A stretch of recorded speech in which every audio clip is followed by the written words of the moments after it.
It's another joyful moment on a 3M Sports channel, of course, a station that talks about Nigerian football. And like you all know, the light is a light at the end of the tunnel for the Nigerian Super Eagles after their sweet victory in Kigali. Yes, of course, it's another day where we're talking about Nigerian football. Of course, Nigerian League the Super Eagles.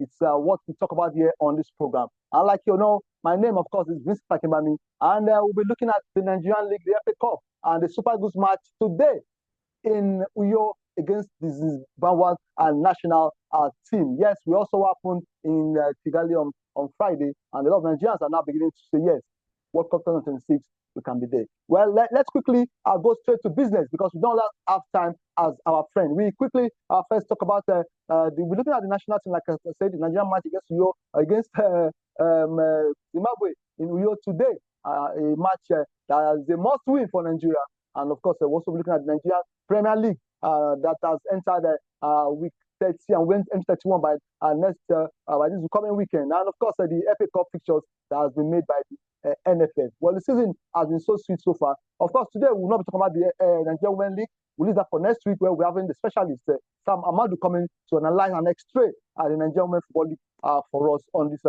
station. Yes, let's quickly go to the FA Cup fixtures that have been made. The round of 32 for men and women. Of course, it's getting towards the end of the FA Cup. Like you know, the FA Cup is always a glamorous tournament in most countries, and that of Nigeria is not an exemption. And of course, for the women fixtures, we'll see there on the screen where you have 32 round of 32, and of course, knockout matches we played on the 5th of April. Yes, we have teams like River Angels playing Moje Queens. Of course, we have teams like Oshun Babes. Oshun Babes we playing N Youth of Abuja. One match, of course, that I would actually want to watch is the one between Edo Queens and Kada Queens. The Kada girls are saying they will definitely spring a surprise against the Edo Queens, a team that has been doing well in Nigeria Women Premier League. And you know that they brought some players in from some other teams to strengthen the squad this for the second round of the Nigerian Women Football League. Also, we've seen teams like Nasara playing Kwara Queens, and of course, Dana's Ladies. Dana's Ladies will be playing GP World, and the Remo Ladies will play Plateau United Queens. Yes, that's the Women FA Cup fixtures for you on the screen. And of the match, like I said, matches we played on the 5th of April, where we'll now get the teams that are moving to the quarterfinal stage. And of course, talking about that of the men, for the men FA Cup finals, FA Cup matches, also in the round of 32. Of course, you have 32 teams. You have 15 teams in the NPFC remaining. It will have been 16. But Shooting Stars were disqualified for using an ineligible player in their last match, although the match didn't take place, but they feel that they listed a player that was not eligible to play, so they've been disqualified. And in that case, Warrior Wolves, of course, will move to the next stage of the FA Cup matches. And you can see there on the screen, one of the biggest match in that FA Cup match for the men will be the one between Atland and Rangers. And of course, a derby, a Strauss derby, it will be. We'll see Bayelsa playing Basira in Kaduna here. That will be a match to watch. We saw Basira qualifying from playing and winning the last match in Kaduna here. And of course, they'll also be playing with Bayelsa United, the Premier League team. Yeah, like I said, 15 teams in the Premier League are still left in the FA Cup. And we have numerous National League teams also there, and some NLO and non-league teams still remaining in the FA Cup. The FA Cup is a tournament where and where the underdogs, of course, will always surprise big name teams. And we expect to see more shocks, more shocking results as we continue with this year's FA Cup. Well, let's quickly now move.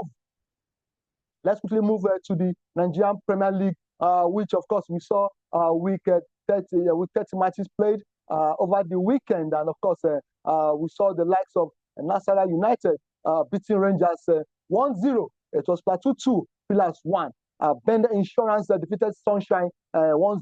Rivers defeated Ikorodu 1-0. And, of course, Coach Nuruddin of Ikorodu actually said, yes, they played a strong side, a team that's contending for the Premier League. And, of course, that's why it was quite difficult for them to be able to come out with something. But they still believe this team will still pick a ticket to present Nigeria in the continent come the next season. Will possibly commented on the league at the end of the season. And we saw Atland, a team that started badly. They picked up. And of course, people were saying, yes, Coach Amika has actually done a good job and suddenly they are back to the last four, losing at home to Abia Warriors. It was a shocking result, and a lot of Atlanta fans are not really happy with what happened over the weekend. Abia are going to pick an away victory. Abia, surprisingly, have also moved. They've moved to the third position. Nobody saw them coming, and of course, they've currently moved into the third position on the table. And of course, it was a shocking one for Atlanta at home. Ayimba defeated, played a 1-1 draw with Bayelsa. Coach Stanley Eguma complained about officiating. The league is moving to an end. 8 matches to go, and we're beginning to see complaints about officiating. The MPFL has done their best to ensure that everything is in place.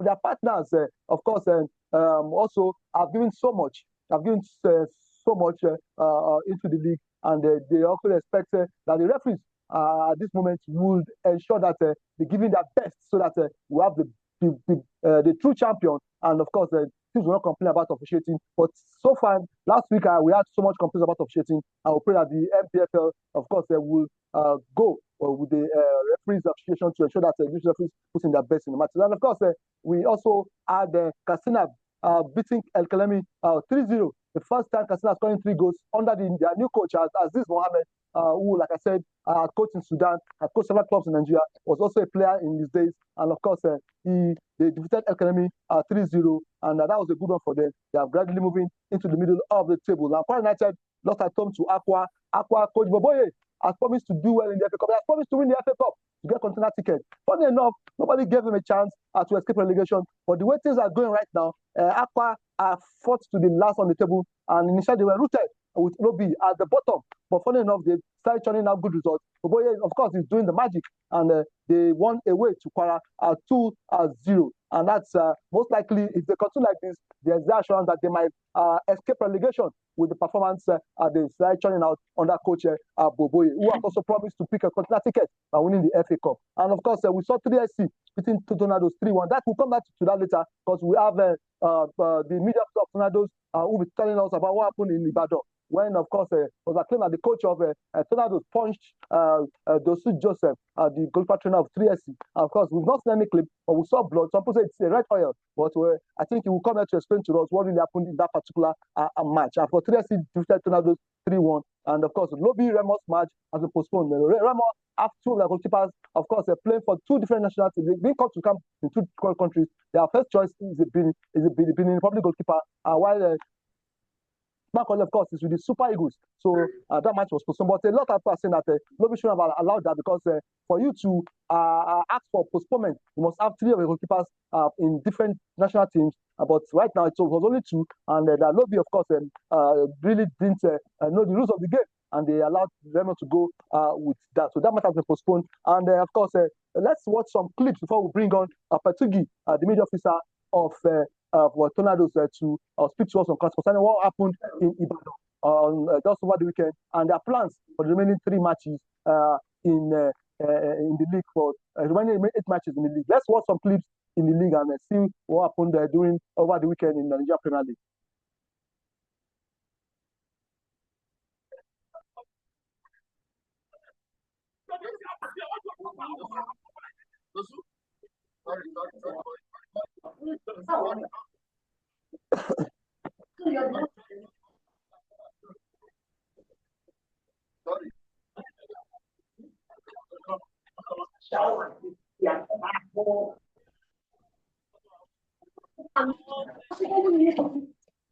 Well, I think the coach of Tornadoes must be a Mike Tyson to that level of almost giving up, almost.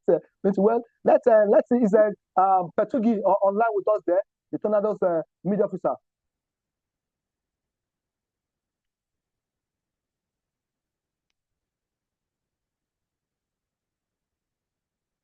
Hello.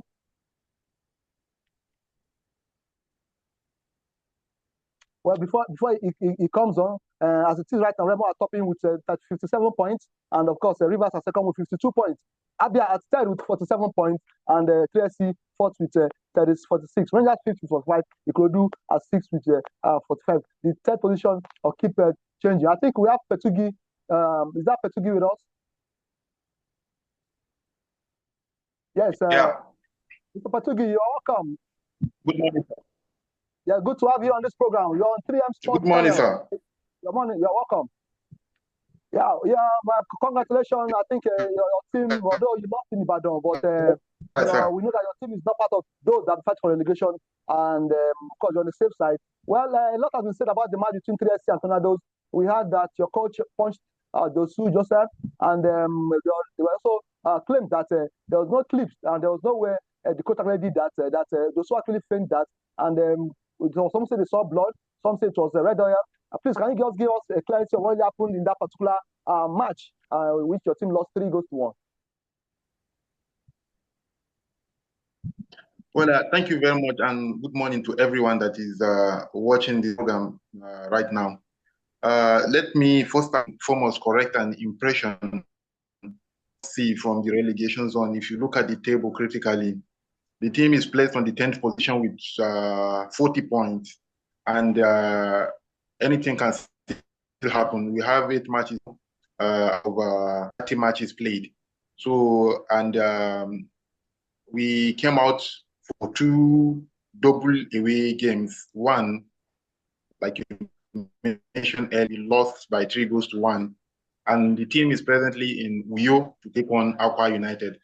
And talking about the encounter between Niger Tornadoes and Ibadan, or rather Shooting Star Sport Ibadan, a lot of things happened prior to the game. And of course, for us, we lost the game because of the injury and of course absence of key players that have rocked the team in recent times.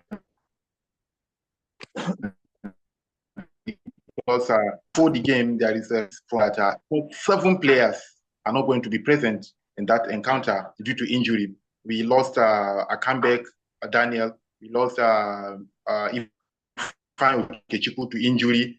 Assignment presently, Rickson Mendoz, Ibrahim, and of course Papa Daniel, and a host of others. Even Serki Emmanuel, who is our striker, he joined the mid-season, has scored 3 goals already, also out of the game against Shooting Stars. So we knew quite well that it was going to be difficult to get anything out of that game against Shooting Stars, but the coaches have their own tactics.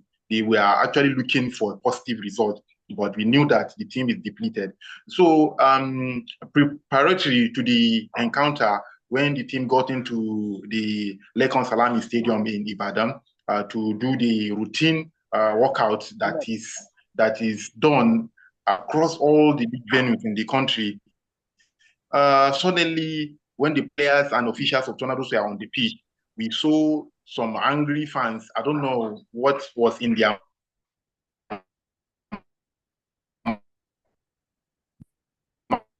mind.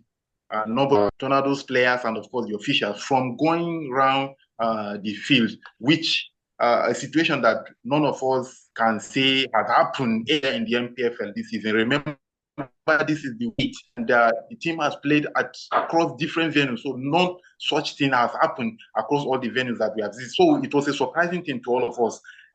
What's happening? Nobody knew. You were trying to see we cannot go around the field and stuff like that. Maybe it was just some theatrics to make sure that they got us distracted and at the end of the day achieve their result. So unfortunately, argument ensued, and of course, before you know it, one of the officials of Shooting Stars, goalkeeper trainer to be precise, fell down, collapsed. He was feigning, nobody can tell, but to some of us who were there witnessing it, it was actually feigned because none of such things that they actually came out to allege happened on the field of play. But unfortunately, people can be desperate when they want a result. People can be desperate when they need a result. That's why when they push out those videos, we made it categorically clear to them that they should give evidence of where and how that particular person was punched so that the world can see that, okay, this incident actually happened. And up until today, nobody has come out why, how, and when Dosu was punched on the face. So we are waiting for them to show us that evidence. And unfortunately, up to now, nobody has shown us any clips of when the so-called punch took place. Well, I think so. For us, it was unfortunate. We have to leave that for it was a distraction that. Okay. Yeah, can I go on? Yes, you can go on. Okay, and so unfortunately for us on our own side as a team, we actually got distracted. They succeeded in getting what they wanted to do, and they got their 3 point. And to us, we took it in good faith. That is football. It's part of football, and it happens. When they came to Mina, nothing of what happened. We won by 2 goals. Okay, now let's So look at 3 points, let's and three. Mr. Patugi, let's look at the next remaining 8 matches. You're playing away against Aqua again, and of course the teams at the bottom are beginning to fight. Aqua are doing well; they won away, and of course Nasarawa was also pushing up. Other teams are doing well. How sure are you that Tornadoes will not fall down to be among those that will be going down? With 8 matches to go. Briefly. By calculation, this season, all we need is to win 4 matches, get our 12 points, and we are safe. Okay, thank you very much. Win our 4 matches, and we are safe from the relegation. Thank you very much for coming on this program, and of course, hoping that we'll get to bring you on again one of these days to hear your views on the Nigerian League itself, how it was this season, and of course, and what the things you want the league board to put in place next season for it to get better. Thank you very much, Mr. Patugi, for coming on.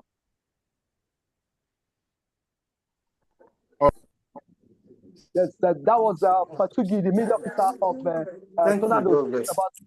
You're welcome. Talking about the Tornadoes 3SC match, and of course, we're still waiting to hear from 3SC on now. So, well, before we go to the Super Eagles match, of course, let's quickly tell you that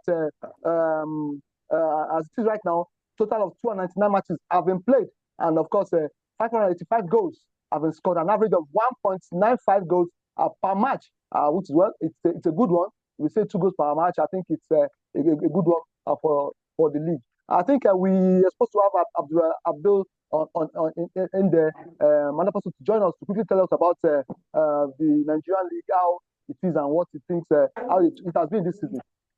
Yeah, I don't use iPhone. No. Hello.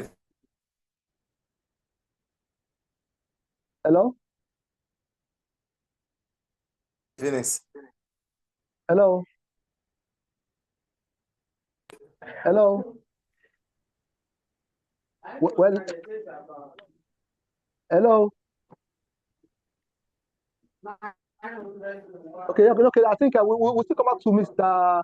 I think we're still on the Nigerian League. We'll still come back to you, sir, Mr. Labi, talk about the Super Eagles match. Hello. Well, hello. We'll come back to you later.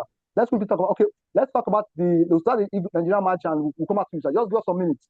So let's quickly round up about the Super Eagles Nigerian League match, league table as such. So at the table, at the bottom of the table is Lobby Stars with 23 points, Sunshine 33 points, second to the last, Atlanta 34 points, and Aqua for 34 points. When I are fifth to the bottom with 36 points. So talking about the Super Eagles match, of course, on Friday we saw Eagles beating Rwanda 2-0, and let's quickly see the 2 goals scored by our main man Osimhen. And like I keep telling people that Nigerian selection, of course, to me it was okay, but I still want to believe that there's need for us to scout for more midfielders.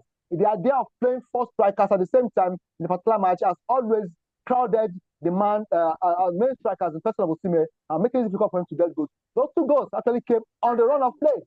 We saw the first goal was from a second goal, he broke loose, and I just want to believe that if we get to use more midfielders and a 4-2-3-1 formation, having 3 natural midfielders, like Uwobi, and of course Lukman and one of the behind him, will possibly give him space to be able to operate and power. I think there's need for the Super Eagles technical crew to look at the use of players, the combination of players to give us the best results. We wonder possibly the players have been combined, we have probably scored more goals. We saw what happened in the second half of that match. We saw when they brought in more midfielders, we saw how the Eagles knocked the ball around, pushed the ball around, and of course, if you had a gangling strike like Osimhen in that second half to the end, or a Sadiq Kumar, a gangling player, possibly some true passes, we have seen the Super Eagles scoring more goals. But we had more players, strikers who are like twin striker, play with midfielders, knocking the ball around, and of course, it was difficult to have a break loose pass for a gangling player. So I think there's need to review and, of course, look at the use of players, combination of players, and look at those who can play together in a particular formation to ensure that we always bring out the best to get the best result. Because we've got the players, we've got the quality, and of course everything to be able to do it. Well, let's quickly look at the match with Nigeria and Zimbabwe. Of course, we've played 5 times with Zimbabwe of recent, and we've not lost any to them.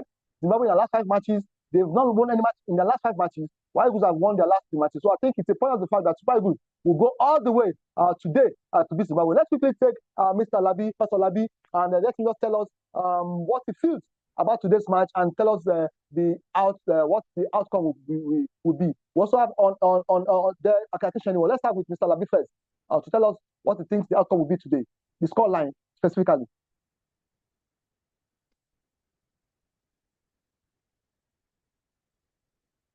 Hello. Hello, Pastor Labi, we can't hear you. Hello. Hello. Well, I think network is playing tricks on us. Well, let's see. Is that we can't hear you, Mr. Labi? Your voice, we can't hear you. Omit your voice, omit your voice, please. Omit it. Omit your. Okay. Hello. Yes, I can hear you now. So quickly tell us what you think will be the outcome of this match. We can hear you. Speak on. Tell us what you think will be the outcome of this. Hello. Speak on. Okay. What will be the outcome Okay, thank you for having me on the platform.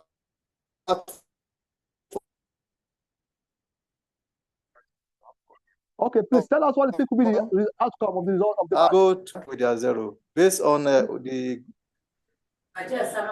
outcome of today's match. It will be 2-0, 2-0 for Zimbabwe. Okay. Thank you very much. Thank you very much. He said 2-0 in favor of Super Eagles against Zimbabwe. And let's take on Aki Shende, former Super Eagles. I think he's not on. Is anybody also on there? Well, there's nobody on again. Well, I think he has said it will be a 2-0 victory for Super Eagles against Zimbabwe today. Well, for me, I think from outside, maybe I should just make a prediction. I think I want to give it a 4-goal victory against Zimbabwe. And as it is, for the Super Eagles to qualify for the World Cup, we should know that we need to remember that Binia hosts South Africa, and definitely a victory for South Africa will mean that we will definitely have to continue to win our matches. And the only way for us to go to the World Cup will be for us to beat South Africa in South Africa, and of course, hoping that they will also sleep in one of the matches, because it's still so dicey, although it's looking brighter for us. And we just hope that the Eagles will continue to do that way until we pick that ticket. I'm still hoping that we'll have somebody online. Occasionally they're supposed to join us, but it's not there. But I think with that, we want to say thank you for staying glued on this program, 3M Sports channel on Nigeria football. I remember Mr. Akimami, and of course, like we always ask you to please go subscribe, and of course, click like on our YouTube channel, and of course, so that we can be able to continue to give you more on Nigeria football. I see you on Friday. Of course, then we'll be talking about the match between Nigeria